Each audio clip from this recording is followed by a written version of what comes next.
quiero dar la bienvenida al ministro de la Presidencia, René Martínez, con nosotros en Todo a Pulmón. Bienvenido, buenas noches, ministro. Buenas noches, Priscila, a ti, al programa y a todos nuestros televidentes. Bueno, un placer tenerlo acá y para hablar de un tema tan polémico que ha generado muchísimas reacciones, no solo en políticos de oposición, también en activistas, los propios indígenas. Algunos rechazan la carretera. Así es. Primero permítame adherirme a ese dolor de estas víctimas por estos crímenes que ya han sido reivindicados por el Estado Islámico allá en Barcelona, que creo que hay que condenar desde todo punto de vista, más allá de las diferencias y las posiciones políticas, porque hechos criminales de esta naturaleza no debieran suceder, venga de donde venga. No hay ningún justificativo alguno que pueda permitirnos la supresión de vidas humanas, y mucho más en la forma como hoy Barcelona ante el mundo, una rambla que tiene la característica de ser peatonal. Exacto. Hoy está siendo puesto en la vitrina internacional. Entiendo que es condenable desde todo punto de vista este tema. Lo ha hecho conocer también el presidente vía Twitter, ¿no? La solidaridad del pueblo boliviano con España, con los familiares que hoy tuvieron que pasar momentos muy dolorosos y de terror. Y nosotros arrancábamos justamente comentando que se frustró otro atentado y así se van dando este tipo de acciones terroristas. Así es, eso es lo que nos preocupa y creo que el contexto mundial va a tener una mirada vigilante, porque si bien es cierto, ya pasó esas formas tradicionales de las viejas dictaduras, ahora hay injerencias, ahora hay radicalidades que rayan ya la irracionalidad. Yo soy un convencido de que la democracia se construye por diversidad de miradas, diversidad de posiciones, pero en ninguna de ellas podría ser justificable el hecho de que puedas tener atentados terroristas donde terceros son muchas veces, que nada tienen que ver inclusive con la política, las víctimas. Exacto. Bueno, nuestro sentimiento de adhesión a las víctimas, el profundo dolor de haber perdido seres queridos en esta nefasta noticia.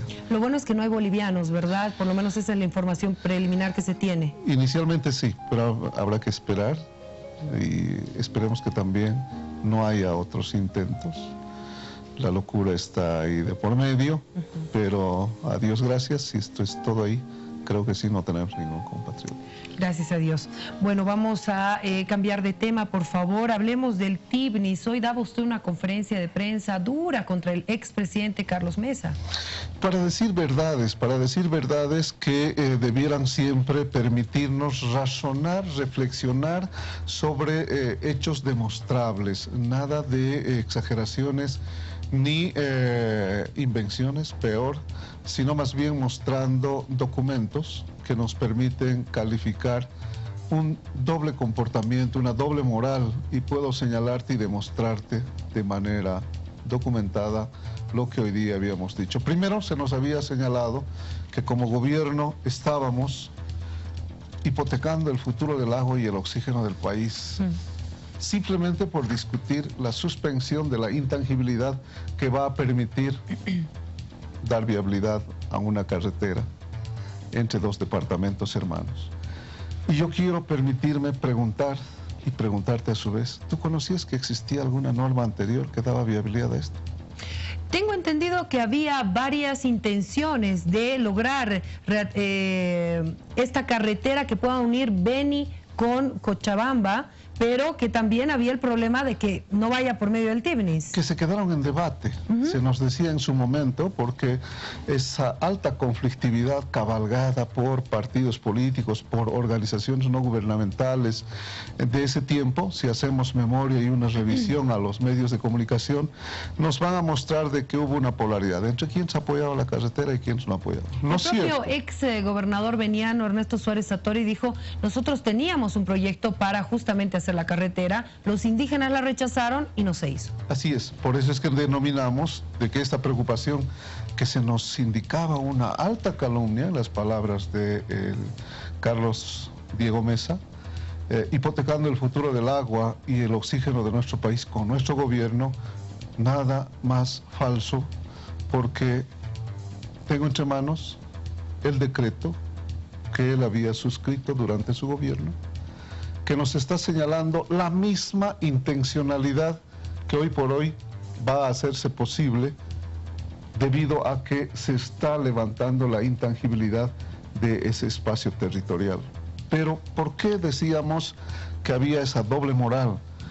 Porque al parecer hay solamente un sentimiento de anti-indigenismo, porque si no, no puedes entender de otra forma, excepto que pueda convencerme a alguien, de por qué cuando en mi gobierno libro una norma para dar viabilidad a una carretera, no observo temas de que si voy a partir la mitad del parque, biodiversidad, no estoy observando tramos. ¿En esa norma se dice que tiene que pasar por medio del Tibnis? No se dice nada. No se dice nada, pero sí carretera. Se dice sí a la carretera, pero además se establece, si me permites, sí, para responder categóricamente a tu pregunta, de dónde a dónde tiene que unificarse. Ya. Y está señalando exactamente los mismos lugares de donde se ha entrado el debate. ¿Podemos dar lectura, por favor? Supuesto que sí, por supuesto que sí. Se complementa, el artículo 2 señala, si gustas, te puedo pasar a ti para que podamos tener una mejor lectura. El artículo 2 dice, ¿no? A ver, acá está el artículo 2. Se complementa la red fundamental de carreteras el tramo comprendido entre las localidades de Villa Tunari y San Ignacio de Mojos, localidades pertenecientes a los departamentos de Cochabamba y Beni respectivamente. Artículo 3, que está aquí resaltado, el Servicio Nacional de Caminos asume la responsabilidad del nuevo tramo en todos los aspectos relacionados a la planificación, programación, estudio y diseño referido a la construcción, conservación, mantenimiento, mejoramiento y rehabilitación sobre el mismo, los cuales deberán cumplir las condiciones de protección ambiental. En el cumplimiento del inciso y hace referencia a un decreto supremo tomando debida cuenta de la inmediación del Parque Nacional Isiboro Sécure. No sé si yo entiendo mal, pero esta parte es que se protege el lugar, ¿o no? Podemos entender haciendo esfuerzos de el cuidado del medio ambiente, porque hay que tener estudios medioambientales. Eso dice. Hasta ahí podemos entender, pero no la exquisitez de la rigurosidad de lo que es custodia de biodiversidad, porque tú y yo sabemos que no es el Servicio Nacional de Caminos el que tenga que hacer esas labores. Pero lo que nos preguntábamos anteriormente es que si esto dibujaba algún tramo distinto. Y has dado cabal lectura de todo el decreto, que no nos está señalando en ningún momento de que haya una complementación, un bosquejo, un dibujo que nos pueda mostrar variables. Y esta es una típica construcción normativa, y te digo por qué, porque vengo de la experiencia legislativa. El diseño, ¿no? O sea, primero se tiene que ver el diseño, protección ambiental y demás. No, es para la carretera. Claro, exactamente. Pero te está hablando de la carretera. Exacto, sí. Y el SENAC, de que había una carretera. El SENAC no va a hacerte una carretera en espiral ni en rutas, sino te va a poner lo que comúnmente línea se directa, conoce. como dijo el ministro. Pero además, ¿por qué hablo de doble discurso, de doble moral? ¿Sabías que esto no había sido lo único? ¿Hay otra norma? Hay otra norma. ¿También del expresidente Carlos Mesa? Y como hay otra norma, estamos hablando del expresidente Carlos Mesa. Entonces estamos hablando de doble norma. Una con carácter de decreto y otro con carácter de ley. Y esta ley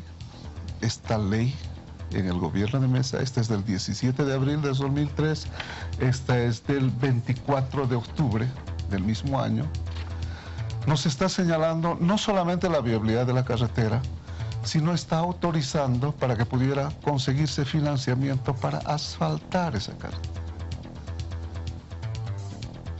Si esto es así, hay una doble moral, el que se pueda criticar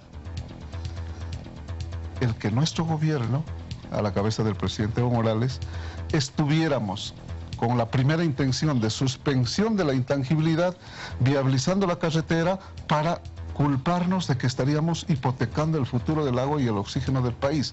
Si estos presupuestos son ciertos en la boca de Carlos Diego Mesa, quiere decir de que sus dos normas hace 14 años ya nos habían hipotecado el agua y el oxígeno.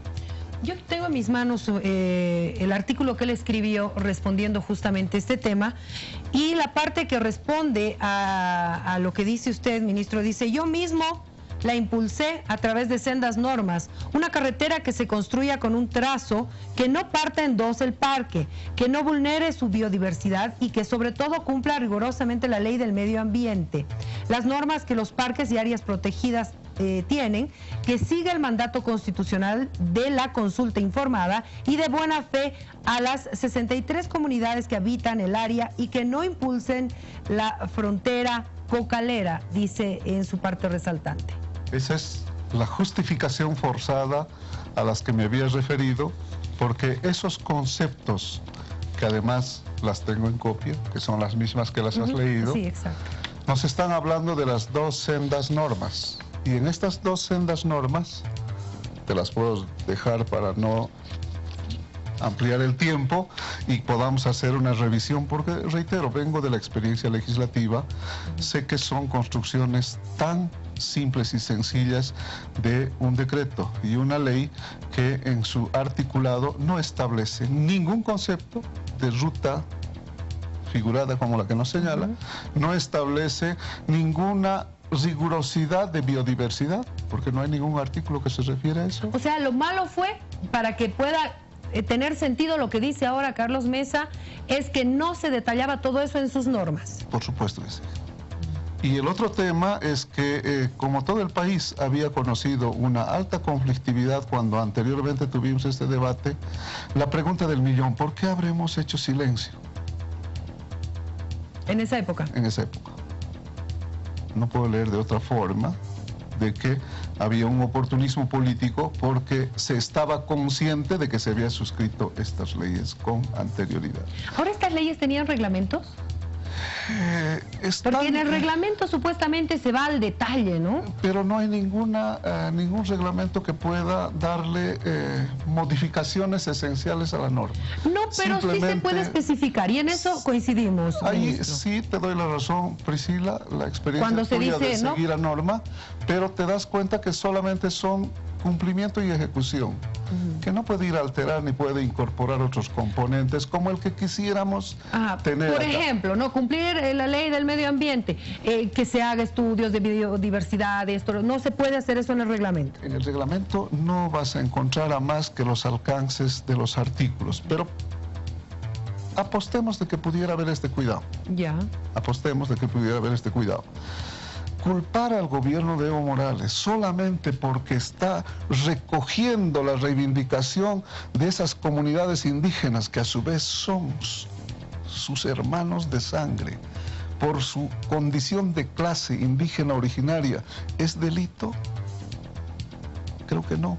Son tan bolivianos como cualquiera de nosotros que tienen el mismo derecho de poder reivindicarse y poder generar mejores condiciones de vida a través de la multiplicidad de proyectos que pudiera debatirse, discutirse. Conste, cuidado, no se está hablando de retirar el concepto de territorio indígena, no se está hablando de retirar el concepto de parque, se está hablando de suspender el concepto de intangibilidad que te permita racionalmente, en el equilibrio, poder hacer algo para mejorar condiciones de vida. Y acabo con un ejemplo más para demostrarte categóricamente la doble moral. Se está hablando del cuidado del agua y del oxígeno. Una de las actividades que la humanidad tiene de mayor contaminación del agua es la minería. Sí. Y don Carlos de Mesa, con Carlos Diego, sabía muy bien que don Gonzalo Sánchez de Lozada tenía como actividad exclusiva la minería. ¿Por qué no habrá respirado este cuidado de ecologista para poder decir, oiga, presidente, deje de hacer estas actividades porque esas sí contaminan aguas? ¿Por qué no lo dijo antes? Dice. Claro, y te lo digo con el legítimo derecho de reclamar, porque fue contaminado en ese tiempo el Pilcomayo. Yo soy de Chuquisaca. Y no solamente ha generado contaminación en el agua, ha generado inclusive transformaciones, deformaciones humanitarias a lo largo de toda la gente que vive en las riberas de ese río. Tú recordarás, hubo gran denuncia, movilizaciones, sí, todo aquello. A eso le llamo doble moral. Por lo tanto, no puedes permitirte criticar a un gobierno que está haciendo los esfuerzos de respetar una iniciativa que ha pasado bastante tiempo voy a dejar entre comillas para no hacer larga la entrevista, ¿a quién habrá beneficiado todo este tiempo que no se ha hecho nada al interior del TIMIS? A quienes están negociando ahí internamente, turismo extranjero, ¿quiénes? Madereros, criaderos de saurios, esa gente que está porque... ¿Pero son los mismos indígenas o son empresarios? No, estamos hablando de inversión extranjera. Pero tendrían que tener propios... permiso de alguien, no creo que se puedan entrar como Pedro por su casa y empezar a sacar la madera. Para eso es esto, para eso es la presencia del Estado, para eso requerimos institucionalidad. Entonces permitiremos de que podamos racionalmente aceptar de que no puedes tener por siglos destinarlos a esas comunidades como viven para no tocar nada. Ministro, el que tenga intangibilidad, ¿evitaba que haya presencia del Estado? No, sino que en los hechos se estaba dando así porque al ser estar declarado donde no podías tocar supuestamente, te imaginabas que era un gran santuario, estaba por debajo la ilicitud, el contrabando de maderas, todo aquello que se ha descubierto y se ha destapado después. Pero ahora, después de tantos años, la dinámica del derecho te permite siempre a que nuevas generaciones tengan una nueva mirada, un nuevo respiro para mejorar sus condiciones de vida, y han hecho de que de esa evaluación de temporalidad de perjuicio entrar en una recuperación del tiempo perdido para darse cuenta, suspendiendo la intangibilidad, permitiría viabilidad de carretera, pero que además hay un otro tema de fondo que lo dicen los mismos decretos, que lo dice la misma norma de construcción en sus partes considerativas, que te va a dejar, yo creo que con una respuesta fundamental que deberían conocer y deberían ser conciencia todos los bolivianos. Antes de esta ley ya se había discutido que las zonas que para lograr la integración e insertar en la actividad económica, lo dice la parte considerativa de esta norma, que ha sido librada durante el gobierno de Carlos Diego Mesa, está señalándote de que se requería para esa unificación de actividades económicas del país en sus zonas más deprimidas del norte del departamento de Cochabamba y del sur del departamento del Beni, es necesario vincular las ciudades de Cochabamba y Trinidad a través del tramo. Te están señalando inclusive el tramo Villa Tunari, San Ignacio de Mox. ¿Hay alguna variabilidad en todos estos años que se ha discutido? Esta es la ruta única, inequívoca, que se ha establecido como red fundamental. ¿Y por qué no se llevó a cabo esto? Primaria de esa naturaleza. Bueno, en su tiempo, esto es de la época de los tiempos neoliberales, no había posibilidades económicas, no tenías una economía fortalecida. Entiendo que esto interesaba, esta ley, un marco normativo para ir a generarse un pedido de ver quién te podía financiar económicamente estos temas. Y lo que más duele, Priscila, y en eso por lo menos coincidirás conmigo, es que ahora un gobierno que ha logrado fortalecer el Estado y quiera hacer una obra todavía sea duramente criticado cuando no se tuvo la oportunidad de haber hecho realidad cuando se era gobierno.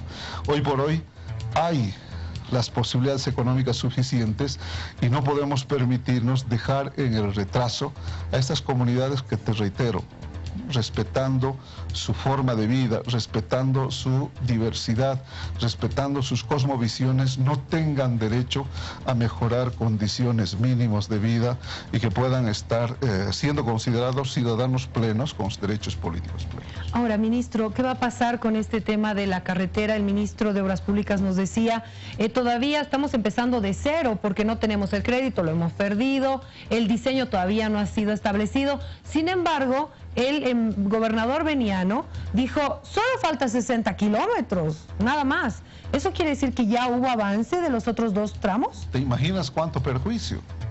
Si ya hubiésemos tenido, seguramente hubiésemos estado discutiendo otros proyectos de mayor envergadura. Pero bueno, las necesidades han hecho que las comunidades de manera natural puedan seguir haciendo aproximaciones. De manera natural, o sea, lo hicieron ellas. Pero por supuesto. No lo hizo ni el gobierno. Son ellas las que viven ahí adentro, son ellas las que han discutido, son ellas las que han debatido, más allá de que pueda haber un consenso unánime, que seguramente puede ser observable, más allá de que hay intereses de por medio de organizaciones no gubernamentales que viven mostrando la pobreza.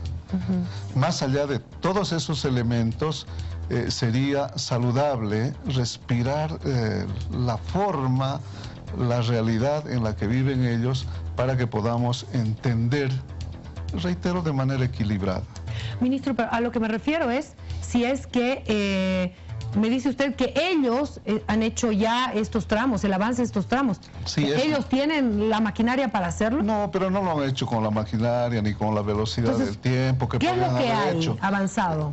Cuando te hablo de manera natural es las cosas lentas, muy cotidianas en las que se hacen trabajos de comunidad que pueden llevarte años. Alguien decía, y con demasiada propiedad, con esa experiencia que tienen alguna gente, los más abuelos ahí de la comunidad, que así no se otorgara de unos 10, 20 años o 30, ellos iban a abrir igual paso. Va a haber una unificación. ¿Por qué? Porque hay pues comunidades que están en esa necesidad. Probablemente más bien debiera ser lo racional, entiendo yo, por lo menos seguro que ahí coincidimos, es que sea de manera planificada, de que no puedas, o sea, afectar lo menos posible y que puedas hacer realidad de esas injusticias centenarias. Para que quede clara a la población, el gobierno central, la gobernación del Beni o la gobernación de Cochabamba no tuvieron nada que ver con esta apertura natural que usted dice que lo han hecho las propias comunidades. Sí, nada. Y yo reitero, más allá de aquello hay que asumir con conciencia patriótica y hacer realidad para que podamos sentarnos en horizontalidad con esas comunidades que no pueden ser marginadas. Basta ya de ese de esa vieja estructura del Estado republicano, discriminador, marginador, racista, de élites económicas, para discutir en este nuevo Estado plurinacional, donde la diversidad muestra esa riqueza de identidad boliviana a las que cada uno de sus componentes, cada uno de sus sectores culturales, de nacionalidades, de comunidades, puedan también tener derecho de planificar sus proyectos de vida para mejorar condiciones. Yo creo que es de esperar eso antes que una conflictividad, y que ahí, mediante esa posibilidad, lo dice también teóricamente las propias consideraciones de estas dos normas, te dicen que no solamente estás unificando ese paso que tiene que ver de construcción entre dos comunidades y dos pueblos, sino estás unificando dos departamentos. Y dos departamentos ya es mucha cosa. Tener un departamento aislado a estas alturas de estos siglos, yo creo que ya es una excesividad de descuido que no sería responsable por parte de nuestro gobierno dejar así. Yo creo que este es el tiempo de los pueblos, este es el tiempo de las comunidades para que podamos seguir avanzando. En la medida en que podemos fortalecer regiones, automáticamente eso implica un fortalecimiento del nivel nacional. Gracias, ministro, por haber estado con nosotros. A ti por la paciencia y a los televidentes por habernos tenido. Tal vez, quién sabe, en algo de explicaciones áridas, porque así son las construcciones legislativas. Exactamente. Muchísimas gracias, ministro. Un placer tenerlo.